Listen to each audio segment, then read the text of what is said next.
আসসালামু আলাইকুম রহমতুল্লাহি ওবারকাতুহু। তো আজকের ভিডিওতে আমরা শিখব মাইক্রোসফট অফিস ওয়ার্ডের ইনসার্ট মেনুর সকল কাজ। ইনশাল্লাহ আজকে আমরা ইনসার্ট মেনুর সকল কাজ শেখার চেষ্টা করব। তো ইনসার্ট মেনুর সর্বপ্রথম যে টুলসটি আমরা দেখতে পাচ্ছি সেটা হচ্ছে কভার পেজ।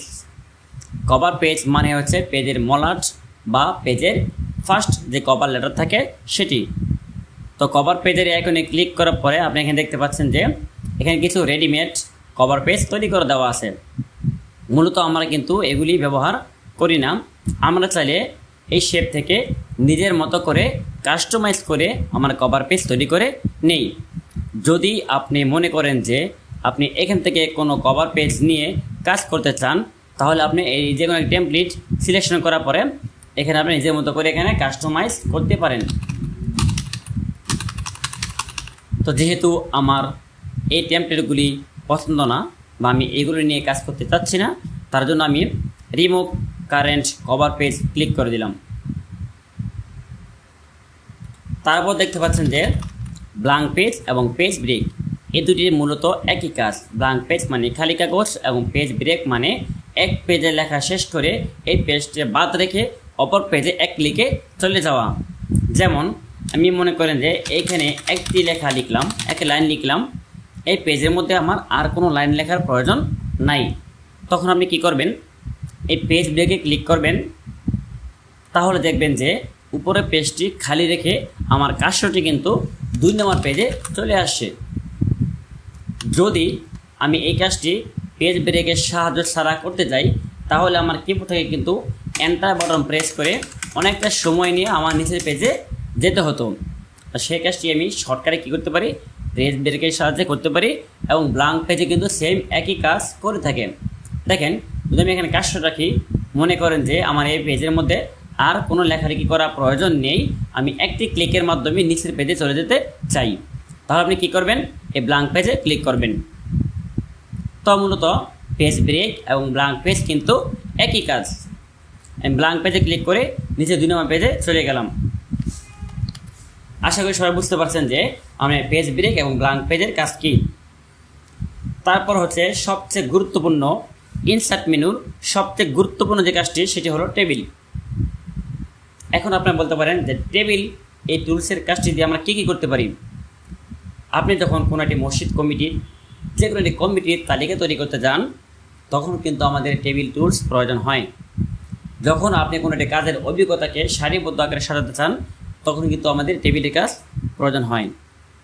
যখন আপনি ভোটার তালিকার লিস্ট তৈরি করেন, তখনও কিন্তু আপনাদের এই টেবিলের কাজ প্রয়োজন হবে, কারণ আপনি এই টেবিল ছাড়া সারিবদ্ধ আকারে কোনো তথ্য সন্নিবেশ করে রাখতে পারবেন না।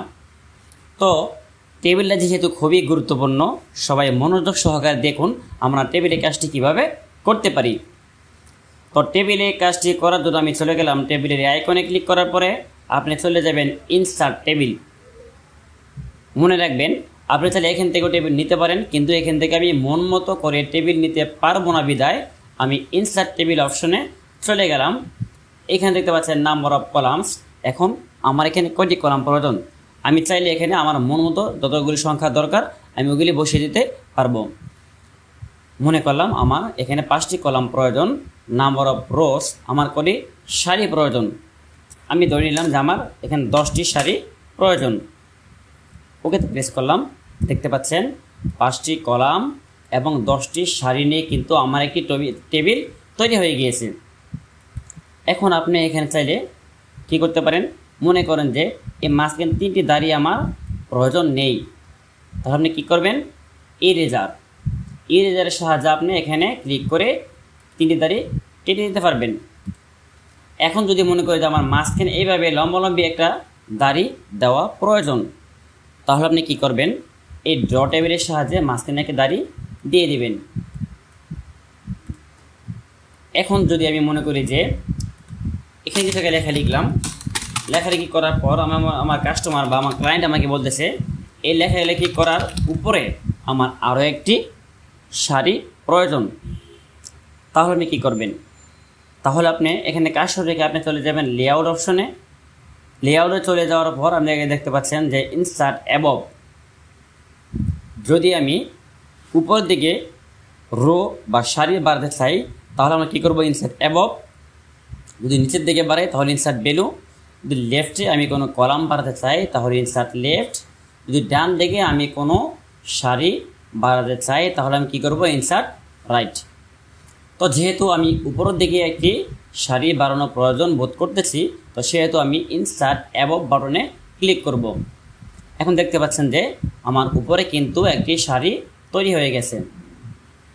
সেমভাবে এখন যদি আমি বলি যে উপরে যে সারিটি আমরা তৈরি করেছিলাম সেই সারিটি এখন আমার আর প্রয়োজন নেই, তখন আপনি কী করবেন, সেমভাবে মাউসের বাম বাটনে চাপ দিয়ে ধরে রেখে আপনি সেটিকে ব্লক করবেন। ব্লক করে এই দেখতে পাচ্ছেন ডিলেট, ডিলেট অপশনে ক্লিক করবেন। ডিলেট সেল, যেহেতু সেটি আমার একটি সারি এজন্য আমি ডিলেট সেল অপশনে ক্লিক করব, ওকেতে প্রেস করব। এখন দেখতে পাচ্ছেন আমি যে সারিটি লেখার উপরে তৈরি করেছিলাম সেটি কিন্তু এখন আর নেই।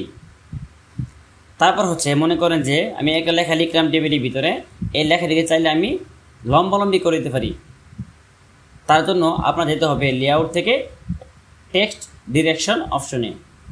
লেআউট থেকে টেক্সট ডিরেকশন অপশনে আপনি এখানে ক্লিক করলে দেখবেন লেখাগুলি কিন্তু উপর থেকে নিচে এবং নিচ থেকে উপরে লম্বালম্বি আকারে হয়ে গিয়েছে। তারপর হচ্ছে আমি মনে করেন যে টেবিলের মধ্যে অনেকগুলি লেখালেখি করার পর আমি মনে করতেছি যে টেবিলের কাঠামোটা ঠিকই থাকবে, কিন্তু প্রিন্ট দিলে টেবিলের যে দাড়িগুলি আছে, যে কলামগুলি আছে, সেগুলি যেহেতু প্রিন্টের মধ্যে না শো করে বা না দেখায়, না আসে। তো আমি আপনাদেরকে প্রিন্ট প্রিভিউ দিয়ে দেখিয়ে দিচ্ছি।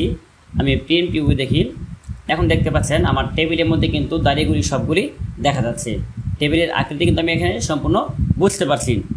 তো যদি মনে করে যে আমার এই দাড়িগুলি, এই চিহ্নগুলি আমার প্রয়োজন নেই, শুধু লেখাগুলি এখানে দেখা যাবে, দাড়িগুলি এখানে দেখা যাবে না, তাহলে আপনি কি করবেন, তাহলে আপনি টেবিলের এই স্টার অপশনে ক্লিক করবেন। সেখানে ক্লিক করার পর আপনি চলে যাবেন বটম বর্ডার নামক একটা অপশন আছে, বটম বর্ডার। এখানে ক্লিক করে আপনি এখান থেকে নো বর্ডার করে দিবেন। আমি এখানে নো বর্ডার করে দেওয়ার পর আপনি দেখতে পাচ্ছেন যে টেবিলে যে কাঠামোটা ছিল, যে দাড়িগুলি ছিল, সেগুলি কিন্তু এখানে আর নেই। আপনি আরও ক্লিয়ারভাবে বোঝানোর জন্য আমি আবার প্রিন্ট প্রিভিউ দিয়ে দেখাচ্ছি। আমি আবার প্রিন্ট প্রিভিউতে চলে গেলাম। এখন দেখতে পাচ্ছেন যে আমার টেবিলের মধ্যে যে দাড়িগুলি ছিল সেগুলি কিন্তু এখানে আর নেই। তো আশা করি সবাই বুঝতে পারছেন যে টেবিলের মধ্যে থেকে কীভাবে আপনি দাড়িগুলি উঠিয়ে দেবেন। তারপর আমি কন্ট্রোল জেড দিয়ে পূর্ব অবস্থায় ফিরে গেলাম।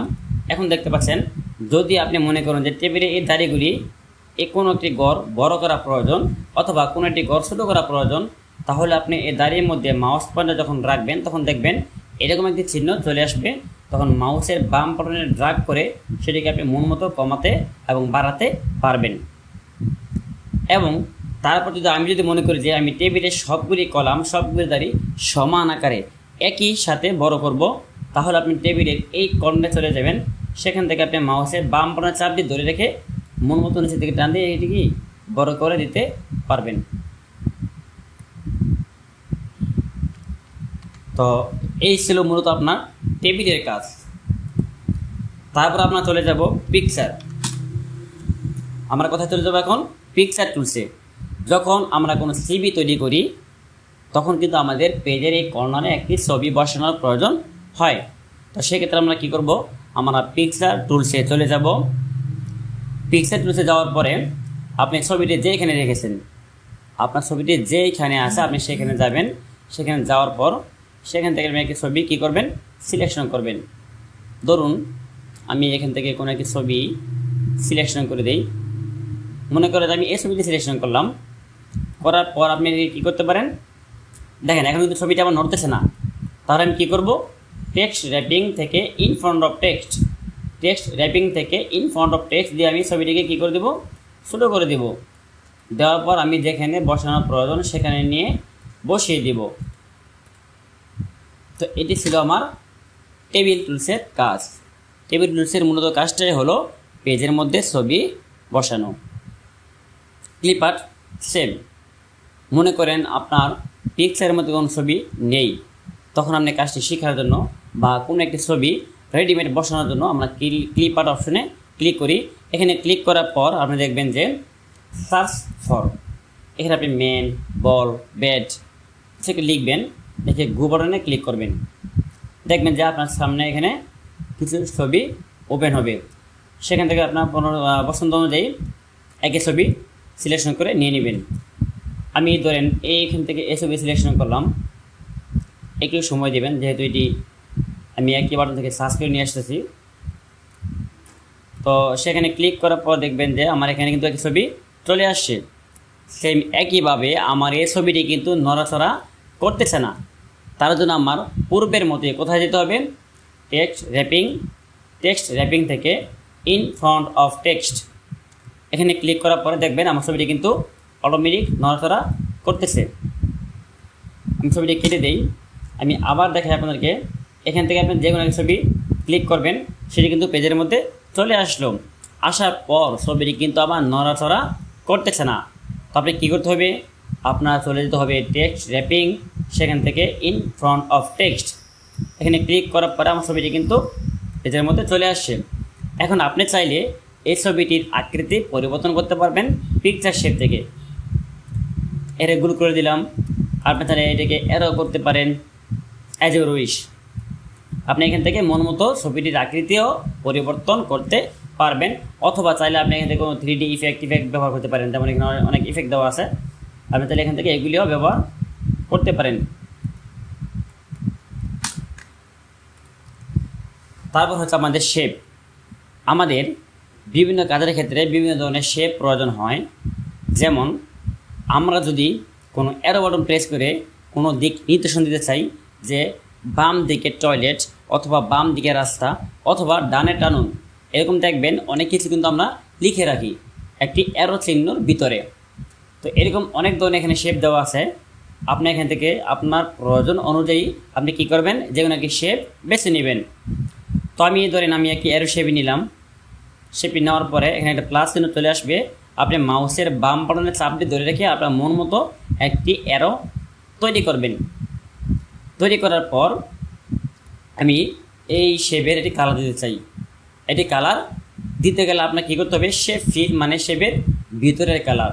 আমি এখানে ক্লিক করে মনে করুন যে আমি একটি সবুজ কালার দিয়ে দিলাম, এবং শেপের বাহিরেও আমি আরেকটি কালার দিতে চাই। তাহলে আমাকে শেপ আউটলাইন থেকে একটি লাল কালার দিয়ে দিলাম। দেখতে পাচ্ছেন যে আমার শেপের বাহিরের দিক দিয়ে কিন্তু একটি লাল কালার আকৃতির কালার চলে আসছে। আপনি চাইলে সেই লাল কালারটাকে বা শেপ আউটলাইন যে কালারটা ছিল সেটিকে আপনি মোটা করতে পারবেন বা চিকনও করতে পারবেন। তার জন্য আপনি চলে যাবেন শেপ আউটলাইন থেকে ওয়েট, এখান থেকে আপনি আপনার পছন্দ অনুযায়ী শেপ আউটলাইনটি দিয়ে দিবেন। তারপর যেটি হলো সেটি হলো এই শেপের ভিতরে আমি কীভাবে লিখব। এই শেপের ভিতরে আপনার লিখতে হলে আপনাকে এই শেপের মাঝখানে মাউস পয়েন্টার রেখে মাউসের ডান বাটনে ক্লিক করতে হবে। ডান বাটনে ক্লিক করার পরে আপনি এখানে দেখতে পাচ্ছেন যে অ্যাড টেক্সট অপশনে ক্লিক করবেন। তারপর এখানে আপনি আপনার মন মতো কিছু একটা লিখে দেবেন। ধরেন আমি এখানে লিখে দিলাম যে ডানে মোর।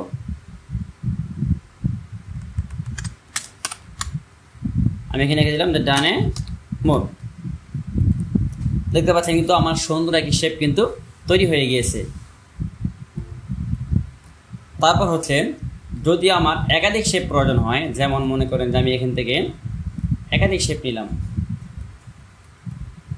একটি কালার দিয়ে আমি শেপের ভিতরে একটি কালার ক্রিয়েট করি। কালার ক্রিয়েট করার পরে আপনি মনে করেন যে আমার এই একই রকম শেপ একাধিকবার প্রয়োজন, তাহলে আমি সেটিকে কপি পেস্ট করতেছি। করার পরে আমি অ্যারো বাটনের সাহায্যে এই শেপটিকে উপরে তুলে দিলাম। শেপের ভিতরে লিখতে চাইলে আমরা কী করি, শেপের মাঝখানে মাউস পয়েন্টার রেখে মাউসের ডান বাটনে ক্লিক করি, তারপর অ্যাড টেক্সট ব্যবহার করি। মনে করেন এখানে আমি লিখে দিলাম আমাদের খাট,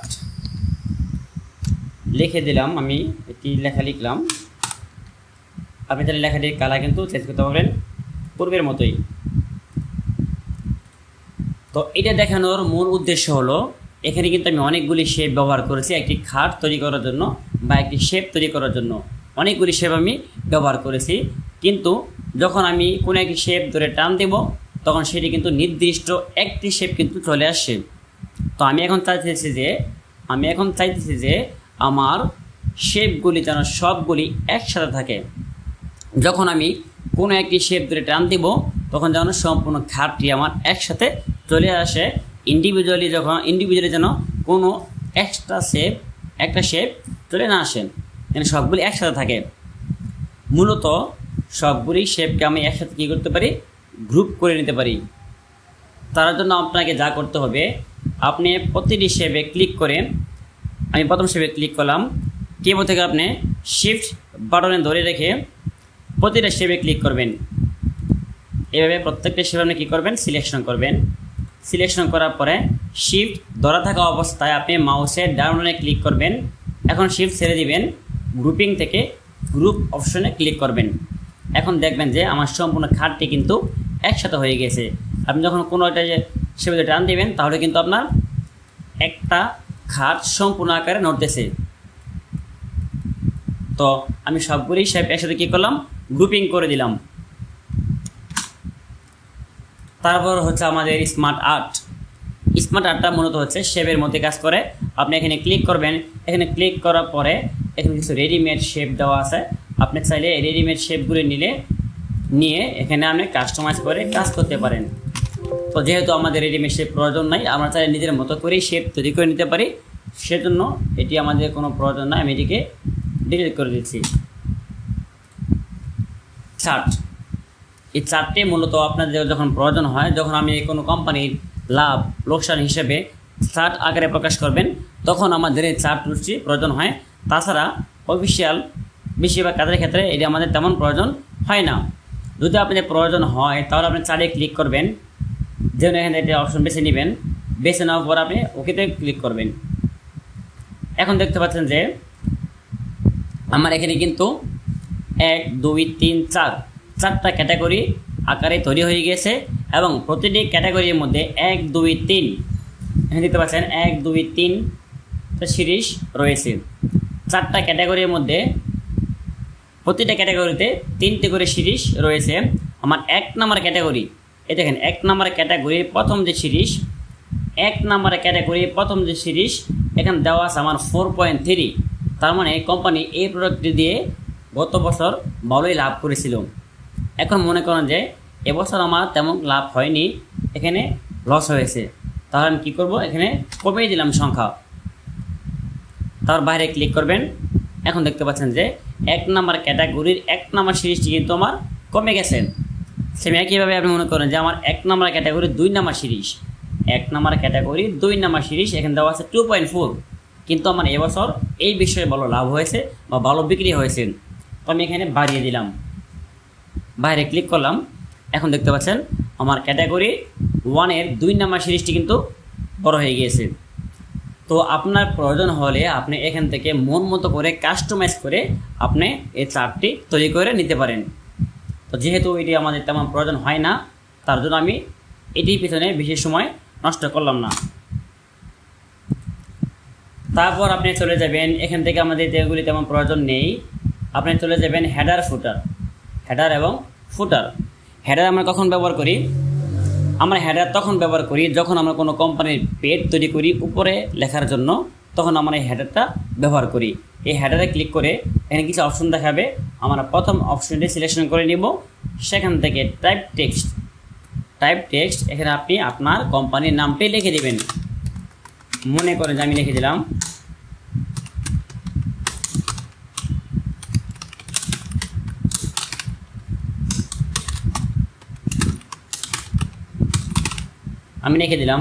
ইয়ার Hossain textile mills limited Madhabdi Narsingdi. আমি আমার কোম্পানির নামটিকে বড় করে দিলাম, সেখানটিকে হালকা বড় করে দিলাম। আমি চাইলে আমার লেখাটিকে হোম মেনু থেকে যেটা কালার দিয়ে সুন্দর করতে পারি।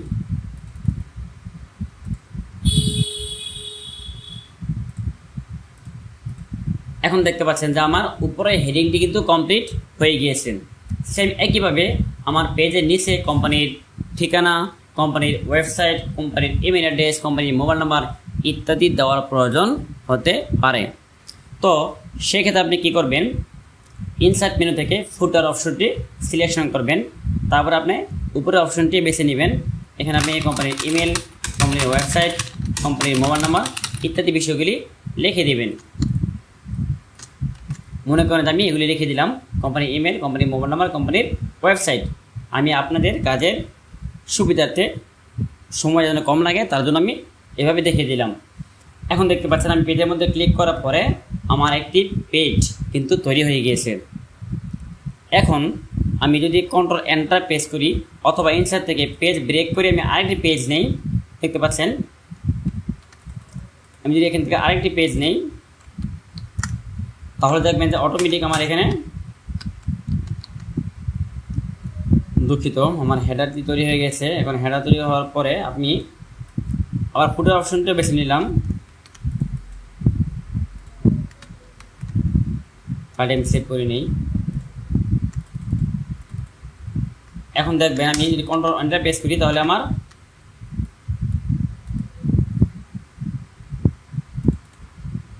হেডারটা কিন্তু তৈরি হয়ে গিয়েছে। আমার হেডার এবং ফুটারটা কিন্তু এখানে তৈরি হয়ে গিয়েছে। তো এটি ছিল আমার হেডার ফুটারের কাজ। তো যেহেতু আমার হেডার এবং ফুটার এখানে প্রয়োজন নেই, তাই আমি এখান থেকে রিমুভ হেডার এবং রিমুভ ফুটার করে দিলাম। তারপর হচ্ছে আমার পেজ নাম্বার। পেজ নাম্বার যখন আপনি অনেকগুলি পেজ নেবেন, দেখেন আমি এখান থেকে পেজ ব্রেকের সাহায্যে অনেকগুলি পেজ তৈরি করে নেই। দেখতে পাচ্ছেন আমার এখানে আমি 13টি পেজ নিলাম। এখন কিন্তু পেজে কিন্তু কোনো নাম্বারিং আমি করি নাই, যার ফলে আমার কি হতে পারে, পেজগুলি এলোমেলো হয়ে যেতে পারে। তো পেজগুলি যেন এলোমেলো না হয় সেই জন্য আমি কি করব, পেজের মধ্যে নাম্বারিং করে দেব। তো তার জন্য আমরা এই পেজ নাম্বার টুলসটি ব্যবহার করব। পেজ নাম্বার এখানে ক্লিক করবেন। আপনি যদি পেজ নাম্বারটি উপর দিতে চান তাহলে কি দিবেন, টপ বর্ডার। যদি আপনি পেজ নাম্বারটি পেজের নিচে দিতে চান তাহলে দিবেন পেজ বটম অফ পেজ। যেহেতু আমি পেজ বর্ডারটি উপরে দিব তাই আমি টপ অফ পেজ অপশনটি সিলেকশন করলাম এবং এখানে আপনি ডান দিকে বাম দিকে মাঝখানে কিছু অপশন দেওয়া আছে, আপনি আপনার পছন্দ অনুযায়ী যে কোনো একটি সিলেকশন করে নেবেন। আমি মাঝখানে অপশনটি সিলেকশন করে দিলাম। এখন দেখতে পাচ্ছেন আমার 1 নম্বর পেজ, 2 নম্বর পেজ, অটোমেটিক কিন্তু পেজের মধ্যে সবগুলো নাম্বার চলে আসছে। তো যেহেতু আমার পেজ নাম্বার কাজ কমপ্লিট, পেজ নাম্বার প্রয়োজন নেই, তো তাদের আমি কী করবো, রিমুভ পেজ নাম্বার। পেজ নাম্বারগুলো আমি কী করলাম, এখন উঠিয়ে দিলাম। তারপর হচ্ছে আমাদের টেক্সট বক্স। টেক্সট বক্স এবং শেপ একই কাজ। আমি টেক্সট বক্স ক্লিক করার পরে এখানে কিছু রেডিমেড আমাদের বক্স বা শেপ আকৃতির তৈরি করা আছে। আমি যে কোনো কিছু সিলেকশন করে ক্লিক করলে যে আমার সামনে চলে আসবে, আমি এখানে আমি মন মতো করে আমি লেখালেখি করতে পারবো। তো আমি চাইলে সেম একই কাজটা আমি ইনসার্ট থেকে শেপ থেকেও করতে পারি। আমি শেপ তৈরি করলাম, শেপের ভিতরে মাউসের ডাউনে ক্লিক করে add text.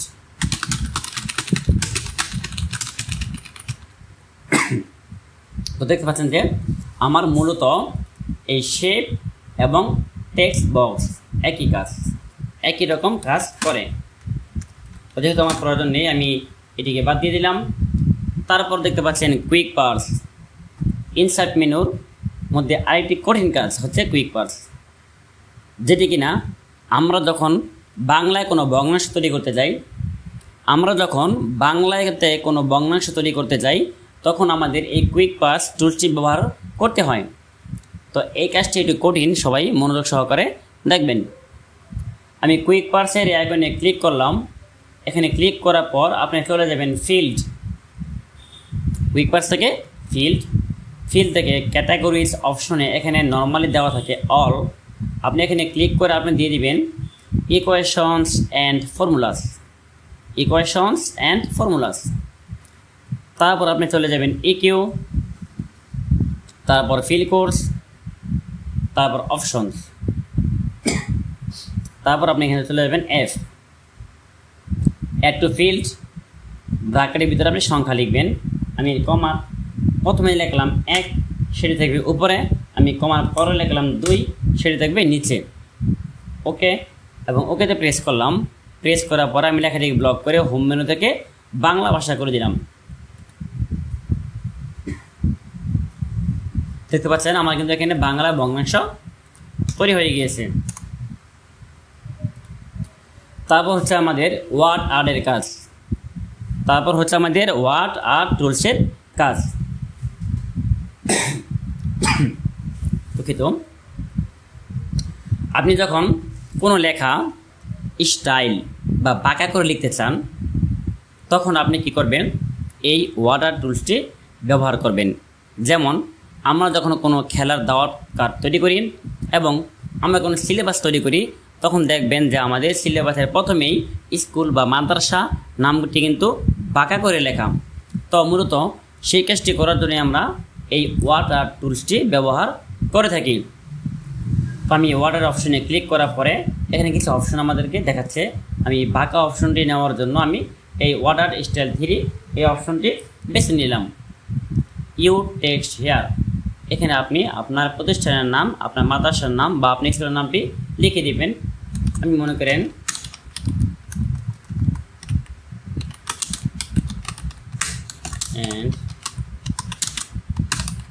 Centre ইয়ারশন computer and centre লিখে দিলাম। তারপর আপনি এখানে বোল্ড অপশনে ক্লিক করে লেখাটিকে বোল্ড করতে পারেন, ইটালিক করতে পারেন, বোল্ড করতে পারেন। তো আমার এখানে বোল্ড করা আছে। আমি এখান থেকে ওকেতে প্রেস করলাম।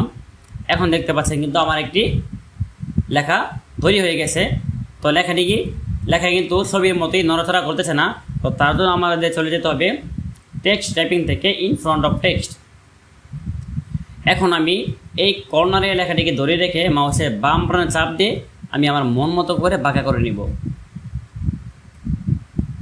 আমি আমার মন মতো লেখাটিকে বাঁকা করে নিলাম এবং লেখাটির ভিতরে কালার দিতে চাই আপনি কী করবেন, সে ফিল থেকে আপনি যে কোনো একটি কালার দিয়ে দিবেন। যদি আপনি লেখাটির বাইরে কালার দিতে চান তাহলে আপনি শেপ আউটলাইন থেকে যে কোনো একটি কালার দিয়ে দেবেন। আপনি চাইলে আগের মতোই শেপ আউটলাইন থেকে মোটা এবং চিকন করতে পারবেন। শেপ আউটলাইন থেকে ওয়েট দেখতে পাচ্ছেন। আমি এখানে চাইলে কিন্তু শেপের আউটলাইন যেটি আছে সেটিকে মোটা এবং চিকন করতে পারতেছি এবং আপনি চাইলে সেটিকে অন্য কোনো স্টাইলও দিতে পারেন, যেমন শেপ আউটলাইন থেকে ড্যাশেস এখানে অপশন দেওয়া আছে। আপনি চাইলে আপনার মন মতো করে আপনি এটিকে কাস্টমাইজ করতে পারেন। তো আমাদের ওয়াটার টুলসের কাজ কমপ্লিট। এখানে এই 3টি টুলসের কাজ আমাদের তেমন কোনো প্রয়োজন হয় না। এখন আমরা শিখব ইকুয়েশন টুলসটা মূলত যখন আপনি কোনো গণিত প্রশ্ন করতে যাবেন অথবা আপনি কোনো সায়েন্সের প্রশ্ন করতে যাবেন, তখন মূলত আমাদের এই ইকুয়েশন টুলসটি ব্যবহার করা হয়। অথবা যখন আপনি ভগ্নাংশ বাংলাতে না করে ইংলিশেতে করবেন, তখন কিন্তু আমাদের এই ইকুয়েশন টুলসটি ব্যবহার করতে হয়। যেমন আমি যখন এই ইকুয়েশন আইকনে ক্লিক করব, তখন এখান থেকে কিছু অপশন দেখাবে, কিন্তু আপনি ইনসার্ট নিউ ইকুয়েশন এই অপশন চলে যাবেন। এই অপশন চলে যাওয়ার পর আমি এখানে দেখবেন এখানে অনেক চিহ্ন, plus minus, alpha, beta, gamma, Celsius, Fahrenheit ইত্যাদি গুণ চিহ্ন, এরকম অনেক চিহ্ন কিন্তু এখানে ওমেগা, আলফা, বিটা, মানে এখানে অনেক চিহ্ন দেওয়া আছে যেগুলি কিনা আমরা কী করি, সায়েন্সের প্রশ্ন তৈরি করার ক্ষেত্রে ব্যবহার করি। তাছাড়া এই দেখেন ফ্র্যাকশন, যার সাহায্যে আমি কিন্তু ভগ্নাংশ খুব সহজেই তৈরি করতে পারি, কিন্তু সেটি বাংলাতে হবে না। আপনি চাইলে এখান থেকে রুট ওভার ব্যবহার করতে পারেন এবং আপনি চাইলে এখান থেকে সাইন থিটা, কস থিটা এগুলো আপনি এখান থেকে ব্যবহার করতে পারেন। তো আগেই বলেছিলাম যে ইকুয়েশন টুলসটি মূলত আমরা ব্যবহার করি যাবতীয় গণিত অথবা সায়েন্সের কোনো প্রশ্ন তৈরি করার ক্ষেত্রে। তারপর সর্বশেষ যে টুলস সেটি হলো সিম্বল শব্দের অর্থ হলো প্রতীক বা চিহ্ন। যখন আমরা কোনো প্রতীক বা চিহ্ন কিবোর্ডে খুঁজে না পাই অথবা কিবোর্ডে সেটি কাজ করতেছে না, তখন আমরা এই সিম্বলটাকে খুঁজে বের করে নিয়ে আসি। আমি সিম্বল অপশনে ক্লিক করার পরে আমি চলে গেলাম মোর সিম্বল। এখন আপনি মনে করেন যে আপনার কিবোর্ডের মধ্যে আপনি ব্রাহ্মণ একই শব্দ লিখবেন, কিন্তু আপনি ব্রাহ্মণ লিখতে পারতেছেন না। তো এই ফর্ম থেকে আপনি কি করবেন, বাংলা ফন্টের নাম কি, শ্রোণী এমজি, এটা খুঁজে বের করবেন। তারপর আপনি এখান থেকে নিজে দেখবেন যে আপনি কোথায় ব্রাহ্মণ যে শব্দটি আছে সেটি কোথায় আছে। দেখতে পাচ্ছেন যে আমার এখানে ব্রাহ্মণ, এই অপশনটা আমি কিবোর্ডের সাহায্যে কী করতে পারতেছি না, টাইপ করতে পারতেছি না বা হইতেছে না। তখন আপনি কী করবেন, এই সিম্বলে ঢুকে এখান থেকে সিলেকশন করে ইনসার্টে ক্লিক করবেন। দেখতে পাচ্ছেন আমার এখানে কিন্তু ব্রাহ্মণ যে শব্দটি আছে সেটি কিন্তু চলে আসছে। সেম একইভাবে যদি আপনি এখানে আরবি লিখতে চান তাহলে এখান থেকে অ্যারাবিক সিলেকশন করবেন। সিলেকশন করার পর দেখতে পাবেন যে এখানে আপনার অ্যারাবিক অপশনগুলি দেখাবে। তো যে লেখাটি আপনার প্রয়োজন আপনি সেই লেখাটিকে ক্লিক করবেন। ক্লিক করার পর দেখবেন ইনসার্টে ক্লিক করবেন, দেখবেন আপনার সামনে ওই লেখাটি কিন্তু চলে আসবে। তো মূলত আমরা যখন কোনো শব্দ কিবোর্ডে খুঁজে না পাই বা কিবোর্ডে ওই শব্দটি কাজ করতেছে না, তখন আমরা সিম্বল থেকে এই সাহায্য নিয়ে কাজটি করে থাকি। তো এই ছিল মূলত আজকে ইনসার্ট মেনুর সকল কাজ। আশা করি সবাই বুঝতে পারছেন। যদি আপনাদের ভিডিওটি বুঝতে কোনো সমস্যা হয় তাহলে আমাকে কমেন্ট করবেন, আমাকে জানাবেন। ইনশাআল্লাহ আমি পরবর্তী ভিডিওতে আপনাদের সেই সমস্যাগুলি সমাধান করে দেওয়ার চেষ্টা করব। ধন্যবাদ সবাইকে।